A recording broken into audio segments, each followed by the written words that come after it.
네, 이번에 눈살을 굉장히 찌푸리게 하는 민노총의 그런 행동이 있었습니다. 여러분 보셨는지 모르겠어요. 저번 주에 나온 기사이긴 합니다만, 오죽하면 기사가 이렇게 나왔습니다. 진보 교육감도 못 견딘 민노총 시위. 이렇게 나왔어요. 네, 여러분, 물론 제가 지금 뭐, 진보다, 보수다, 이렇게 나누는 거 정말 안 좋아합니다. 저는 좌파냐, 우파냐, 이렇게 나누는 사람인데, 일단 뭐, 교육감에 있어서는 이렇게 좀, 좌파 교육감, 우파 교육감, 이렇게 나누지는 않은 것 같아요. 그래서 그냥, 이거는 감안하고 들어주시고, 민노총이, 여러분, 저희 상상 이상의 그런 행동을 하는데요. 그 인사 불만에 있어서 좀 교사 시위에 가세를 해가지고요.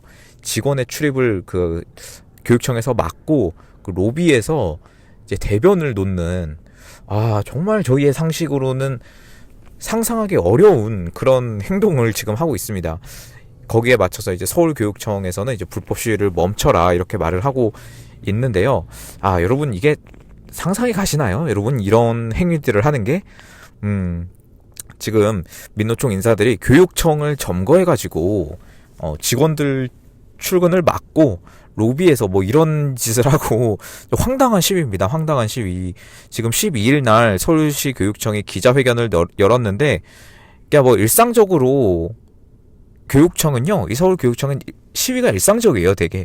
그래서 어찌 보면 별 기자회견을 여는 것도 굉장히 이례적입니다. 여기도 보시면 시위대를 비판한 것은 유례가 없는 일이다. 기자회견까지 열어서 이렇게 말을 하고, 교육계에서는 얼마나 비상식적 시위였으면 친노조 성향인 진보 진영 정근식 교육감도 못 참았겠느냐. 이런 말이 나왔습니다, 여러분.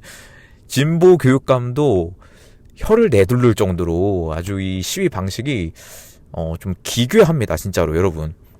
20여 명의 규모 시위대가, 그러니까 많지도 않아요. 20여 명은 그냥 한 줌이죠, 한 줌. 근데 19일부터 서울 종로구 서울교육청 현관 앞에 텐트를 치고 철야 농성에 들어가면서 현관을 막고, 21일에는 출근하던 직원들이 집으로 돌아가서 이제 모두 재택근무를 한 거죠. 왜냐? 막고 있으니까, 출근 자체를 못하니까 자동 재택근무를 하게 됐습니다. 근데 27일 저녁에는 이제 민노총 소속 서모 씨가 화장실을 못 가게 한다라고 주장을 하면서 1층 로비에서 대변을 보는, 여러분, 정말 상상 이상입니다. 다음 날에는 시위대 2명이 무단으로 교육감실을 1시간 동안 점거를 하고, 결국에는 이 경찰이 연행이 됐어요. 시위대 22명이. 근데 21명은 석방되고, 또 이 금속노조 소속 1명은 경찰한테 침을 뱉고, 여러분, 근데 구속영장이 청구됐으나 법원이 도주 우려가 없다면서 기각을 했다고 합니다. 여러분, 저희가 요즘에 뭐 헌재 앞으로도 가고 막 이렇게 여러 가지 이제 일이 있는데, 우리는 너무 착한 것 같아요. 그런 생각을 합니다. 이들에 비하면 너무 착하고, 그렇다고 뭐 우리가 이렇게 해야 된다는 말은 전혀 아닙니다. 절대 아니고, 이렇게 되면 안 되겠죠. 이렇게 되면 안 되겠습니다. 그냥 황당합니다. 네, 솔직히 말씀드리면 황당하고요. 이게 바로 지난달 그리고 이번 달에 일어난 일이에요. 이게 굉장히 과거에 일어난 일도 아닌데도 불구하고, 네, 그렇습니다. 여러분, 시작 전에 좀 죄송한 이런 소식을 전해드려가지고 비위에 안 좋은, 네, 죄송하고요. 네, 여러분, 아무튼간 한 주가 다시 시작됐습니다. 14일에 나올 줄 알았던 많은 언론과 많은 유튜버와 많은 분들이 또 예상했던 14일이라는 날짜는 이미 지났고요. 이제 또 새로운 한 주가 시작되고, 이제는 언제 나올지 몰라요. 저도 막 그렇게 말씀드릴 수가 없겠습니다. 당연히 이번 주가 확률이 높다라고 이제 예상은 갑니다만, 또 모르죠. 미뤄질 수 있을 것도 같기 때문에 딱 말씀을 드릴 수는 없습니다, 사실은. 네, 지금 윤석열 대통령의 시작 전에 앞서서 좀 제가 시작 부분에 좀 안 좋은 말씀을 드려서 죄송한데 한번 환기를 시켜보겠습니다. 네, 우리 윤석열 대통령이 당선이 되시고 이전에 하신 이야기가 있죠. 네, 그게 뭐냐면, 사심 없이 나라를 걱정하고 있고 죽기 전에 제대로 된 일을 하고 죽어야 된다 라고 이렇게 말씀하신 윤석열 대통령입니다. 뭐 지금의 사태를 보면 이 말이 어떤 차원에서 했는지 이해가 갑니다만, 뭐 그때도 이해를 하지 못했어요. 이제 많은 좌파는 당연하고 우파분들도 이해를 하지 못했으나 여러분 한번 보겠습니다. 이제 앞으로 또 윤석열 대통령이 사심 없이 나라를 걱정하고 있다는 게 정말 느껴지죠. 그리고 제대로 된 일을 하고 죽어야 된다라고 말씀을 하셨는데 여러분 정말 구국에 어떻게 보면 결단을 했습니다. 우리는 그걸 지지하는 거고요. 그리고 담화문에서 계속 하신 말씀이 뭐예요? 마지막 순간까지 국민 여러분과 함께 싸우겠다. 국민은 윤석열과 원팀이 되어서 싸워야 한다. 이런 메시지를 주신 건데요. 여러분 지금 그러고 있습니다. 많은 지지율이 올랐고 물론 아직도 계몽이 안 된 사람들이 정말 많지만 저는 개인적으로는 이 중도라고 하는 사람들 중에서는 좀 이제는 과연 중도가 맞을까? 이런 생각이 들어요. 여러분도 주변에 많으시죠? 네, 그렇습니다. 그리고 또 이런 말씀도 하셨어요. 2030들이 나로 인해서 많은 어려움을 겪었다. 나를 보호해야 할 게 아니라 내가 그들을 보호해야 된다. 여러분 제가 2030 세대로서 이런 말씀을 이제 들으니까 굉장히 솔직히 좀 감동이기도 하고 또 이래 헌재 앞에서 많은 2030분들 만나는데 우리가 지금은 윤석열 대통령을 지킨다라고 이렇게 생각을 하면서 그 앞에 있을 수는 있겠지만 사실 대통령님의 생각은 달랐던 거예요. 나를 보호할 게 아니라 내가 보호해야 한다라는 마음으로 이렇게 결심을 하신 거고 또 지난번에는 지난 서부지법에 있었던 일인데 법원이 잘못을 인정하고 시정할 마지막 기회를 주겠다. 여러분 이거는 진짜 명언이잖아요. 그때는 우리가 몰랐었지만 또 이 상황이 좀 지나고 나서 이번 주도 지나고 아예 그냥 탄핵 선고가 이제 또 각하나 기각으로 나오고 나서 또 이거를 볼 때 법원이 잘못을 인정하고 시정할 마지막 기회를 주겠다. 여러분 이 말이 어떻게 또 재평가가 날지 한번 보겠습니다. 네, 여러분 지금은 좀 분위기를 환기시키기 위해서 우리 윤석열 대통령의 과거의 말씀을 드렸는데 여러분 어떠십니까? 이거를 다시 볼 때 한창 한 1월 이때 우리 윤석열 대통령의 과거 연설이 다시 한번 화제가 된 적이 있었는데 지금은 또 이런 상황에 앞서서 또 이러한 그 말씀들이 굉장히 또 다시 한번 생각해 보게 되는 그런 상황이 된 것 같습니다. 네, 우리가 지금 지켜야죠. 우리가 지켜야 됩니다. 네, 정말 구국의 결단을 하셨기 때문에 이러한 대통령은 제가 솔직히 말씀드리면 이제 저도 이제 막 오래 산 게 아니기 때문에 정신머리가 이제 제대로 박히고 좀 이게 보게 된 대통령은 몇 안 되거든요, 사실. 그 중에서는 정말 이러한 결단을 하신 대통령은 없었기 때문에 특히 또 선거에 대한 것도 네, 그쵸. 네, 지적을 정말 잘해주셔서 아무튼간 지금 여러분 14일에 말씀을 드렸지만 선고 못한 게 이게 은근 큰 지표예요. 많은 사람들이 그냥 넘어가고 있긴 합니다만 계속해서 저쪽에서 14일까지 심판 결과 내라 이런 식으로 계속해서 언론 플레이를 넣었습니다만 결국에는 선고를 못 내렸다는 거예요. 그래서 지금 평의 과정을 거치고 또 이제 평론으로 넘어가면 그들이 생각했던 이제 인용이 나오는 어떤 그 시나리오가 이제 넘어간 거예요. 솔직히 말씀드리면. 그래서 적어도 여러분 14일 전에 나왔다면 그냥 기각이나 각하였을 가능성이 매우 높습니다. 일단은 우리가 그거는 좋은 신호로서 우리가 좀 받아들이면 되겠는데 그럼에도 방심은 하지 말아야죠. 우리가 좋은 신호들이 막 나오고 있는 상황에서 조금 해이해지지 않게 여러분 방심하지 마시고 이제 구속 취소도 있었고 석방이라는 엄청난 이벤트가 있었고 또 우리 윤석열 대통령이 직접 차에서 내리셔가지고 걸어오시면서 그런 모습도 보면서 굉장히 우리가 좀 들뜨기도 했고 그랬는데 사실 호재이긴 합니다만 여러분 방심하면 안 됩니다. 방심하면 안 되고 저들은요 지금 뭔가 이제 불안한 마음이 들 거예요. 굉장히 어떤 그런 감지하는 레이더가 굉장히 잘 돌아가는 게 저쪽입니다. 그래서 지금 막 총력전을 하고 계속해서 심리전, 여론전 뭐 할 것뿐만 아니라 정말 막 의원들이 단체로 아주 단합이 잘 돼요. 저기는 그거는 참 부럽습니다. 예, 우리가 좀 배워야 할 건데 아주 단합을 잘해서 막 단체로 잘 움직이고 이렇게 하고 있는데 좀 우리가 좀 해이해지지 않고 방심하지 않고 얼마 안 남았으니까 이제 여러분 여유가 생긴 건 저희 쪽이거든요.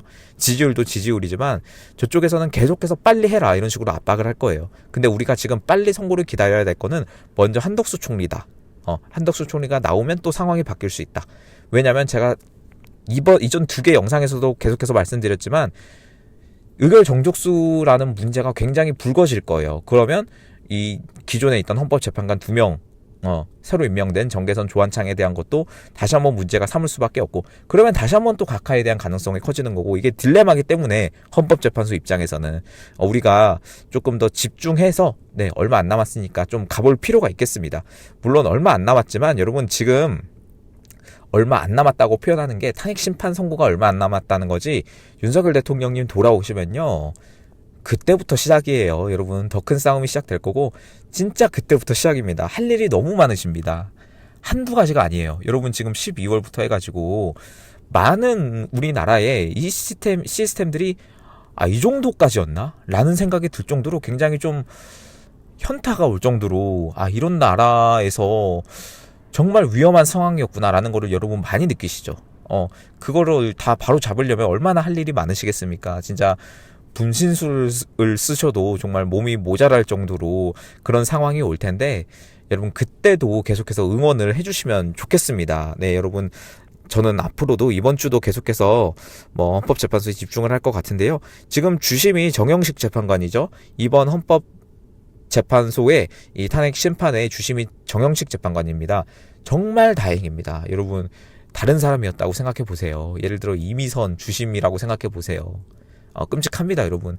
어떻게 좀 이제 하늘이 도와주셔가지고 정영식 재판관님이 이번 탄핵 심판에 주심이 되셨는데, 아무튼 주심 위주로 좀 돌아가니까 여러분 그건 다행인 것 같습니다. 아무튼간에 안심은 할 수 없는 상황이고, 계속해서 방심하지 말고 한번 끝까지 가봐야 될 필요가 있습니다. 말씀드린 것처럼 이 전원 단식하자, 이런 이야기도 나와요. 민주당 의총에서 비공개 의총을 했는데, 윤석열 대통령님이 석방된 이후에 이제 민주당에서도 비공개 의총을 했다고 합니다. 당연히 그렇겠죠. 비상이라고 모이고 그랬다는데, 주요 발언을 이제 재구성해서 국민일보에서 이제 보도를 했어요. 근데 그게 이제 지도부를 중심으로 다시 한번 뭉치자. 이거는 여러분, 진짜 부럽습니다. 솔직히 말씀드리면. 국민의힘은 지도부 자체가 이제 난리도 아닌데, 이런 이야기도 나왔다고 해요. 국민의힘은 법조 카르텔이 형성돼 있어서 정보가 있을 텐데 우리는 헌법재판소 정보가 부족한 거 아닙니까? 그런가요, 여러분? 네, 그렇습니다. 이런 말도 했다고 하는데, 이 사법 카르텔이 있는데 이런 말을 할 줄은 몰랐습니다. 법조인 출신 또 비의원은 헌재 내부 분위기는 원래 알기 힘들다. 평의 내용이 외부로 셀 수 있는 구조가 아니다. 이런 식으로 이야기를 나왔고, 이런 이야기가 어떤 식으로 나왔는지는 이제 비공개 의총이라서 정확하게 딱 이제 알 수는 없겠는데, 지난 일주일간 이제 수시로 진행이 됐대요. 이런 비공개 의총이 이제 한 사람씩 발언권을 얻고 단상에 나와서 이제 자신의 견해를 밝히는 식으로 좀 진행이 됐었는데, 지금 석방에 이어가지고 탄핵 심판 선고까지 미뤄지자 민주당 의원들이 굉장히 답답하고 아쉬운 마음을 호소했다고 합니다. 그러니까 제가 앞에 말씀드렸죠. 14일에 윤석열 대통령의 탄핵에 선고가 있을 것으로 기대했지만 아직 아무 일정도 공지되지 않았다. 그러니까 이들이 14일을 엄청 중요하게 생각했다는 겁니다. 제가 말씀드렸던 그런 그들이 짜놓은 로드맵에서 마지노선이 3월 14일이었습니다. 근데 그걸 이미 벗어난 거죠. 민주당 의원들이 그래서 굉장히 지금 불안해하고 있어요. 굉장히 불안해하고 있고, 그리고 많은 법조인 출신 이 민주당 의원들이 계속해서 이제 이야기를 하고 있는데, 법조인 출신 이 의원 같은 경우는 이 한글 2가 아니고 숫자 2인데요. 네. 그냥 의미 없는 그 번호대로 붙인 겁니다. 예상하는 날짜가 계속 다 틀리고 있어서 더 이상의 예측은 무의미하다. 이거는 맞는 말이에요. 여러분, 더 이상 예측이 무의미해요. 언제 나올지 몰라요. 자꾸 날짜를 예측하는 게 오히려 헌재를 불편하게 하는 것 같다라고 우려를 했다고 합니다. 네, 그렇습니다. 네. 지금 굉장히 불안해하고 있습니다. 딱 이것만 봐도, 비상의총만 봐도. 그리고 또 다른 의원들은요, 지금 당원들과 이 강경파 의원들이 지금 당원들과 국민의 불안을 해소할 필요가 있다. 뭐라도 행동을 취해야 한다. 이게 뭐냐면 그 심우정 검찰총장과 최상목 권한대행에 대한 그 탄핵을 해야 되냐 말아야 되냐. 지금 이런 걸로 또 이제 논쟁이 붙었다고 하는데요. 뭐 이렇게 주장하는 사람도 있었는데 일각에서는 또 탄핵안을 발의했다가 괜히 대선 직전에 뭐 헌재에서 기각이 나오면 괜히 또 역풍만 맞을 수 있다. 지금 탄핵안을 발의하는 건 아무런 실익이 없다. 뭐 이런 의견도 나오고 있다고 합니다. 뭐 여러분 전에 보셨지만 최상목 대행이 그 마은혁을 임명을 안 한 것에 대해서 이 전현희 같은 경우가 나와가지고 이 최고위원 민주당 굉장히 좀 높은 위치에 있는 의원이죠. 그쪽에 나와가지고 이제 최상목에 대한 그런 탄핵 그런 요건은 다 갖춰졌다. 이제 우리가 하면 되는데 정치적인 이유로 안 하고 있다. 막 이런 식으로 이야기를 했었던 적이 있어요. 네, 여러분 그렇기 때문에 지금 이들도 생각이 굉장히 많습니다. 굉장히 많고 이 비공개 의총이 수시로 열리면서 불안하겠죠. 굉장히 불안할 겁니다. 여러분 우리는 지금 요런 데 흔들리지 말고요.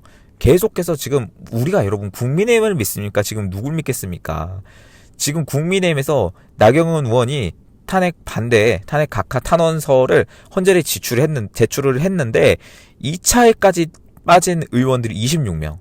그 중에 권성동, 권영세 지도부가 들어가 있는데 여러분 국민의힘을 어떻게 믿겠습니까? 여러분 우리는 지금 윤석열 대통령님 믿고 국민, 자유우파, 이 시민들 믿고 이 국민과 윤석열이 한 팀이 된 지금 이러한 상황으로 지금 가야 되는 거지 뭐 국민의힘 자체를 믿고 그들을 따를 수가 없어요. 그들이 지금까지 보여준 행보에 따르면. 그리고 1차 탄원서에는 서명 안 했고 2차 탄원서에 또 서명하신 분들. 그렇다고 여러분 그렇다고 그 사람을 또 다시 한번 지지하고 믿겠습니까? 그런 상황이 아니라는 거죠. 그냥 이제 기대는 없어요. 사실 국민의힘에 대한 기대는 없고 그냥 이용할 만하니까 지금 그렇게 뭐 헌재 앞에라도 나와 주니까 뭐 그렇게 보는 거지 이들을 뭐 믿고 이들을 중심으로 지금 갈 수가 없는 상황입니다. 지금은 국민 중심으로 윤석열 대통령님 중심으로 그리고 대통령님 변호인단 중심으로 가는 게 가장 베스트 전략인 것 같습니다. 여러분 동의를 하실 거라고 생각하고요. 같은 맥락에서 그 우파의 원로 언론인이 있습니다. 류근일 선생님이라고 해가지고 아시는 분도 계실 거예요. 뉴델리의 지금 논설 고문이시고 조선일보의 전 주필이신 이 류근일 선생님께서 13일에 그 기고를 하셨는데 뭐라면 싸울 생각조차 없는 인간들 권성동 권영세 곧 교체해라. 입으로만 싸우는 척 뒤에서는 개헌 꿍꿍이. 이게 제목이에요 여러분. 다시 한번 말씀드릴게요. 싸울 생각조차 없는 인간들 권성동, 권영세 교체해라.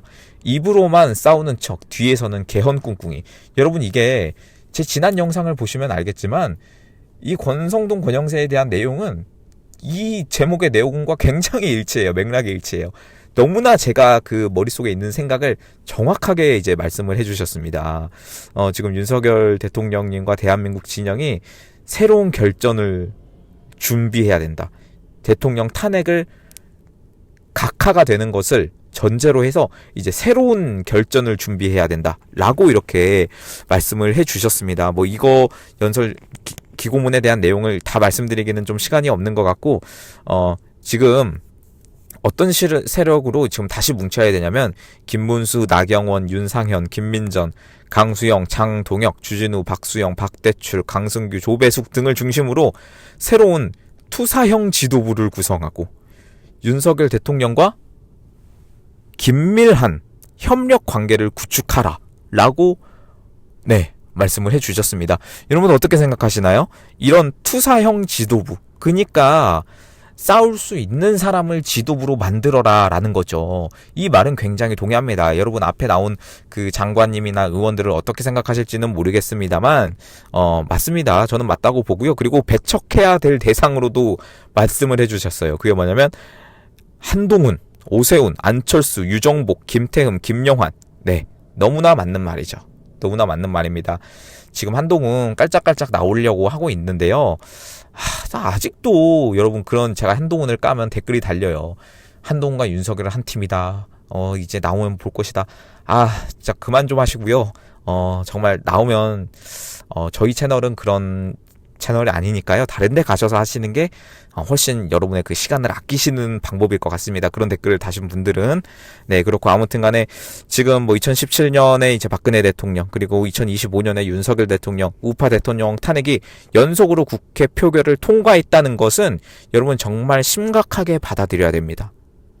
그리고 그 과정에서 특히 국민의힘 여당 의원들, 국회의원들이 결정적인 역할을 했다는 것도 팩트입니다. 여러분, 이 상황에서 국민의힘 그대로 돌 수 있겠습니까? 저는 그럴 수 없습니다.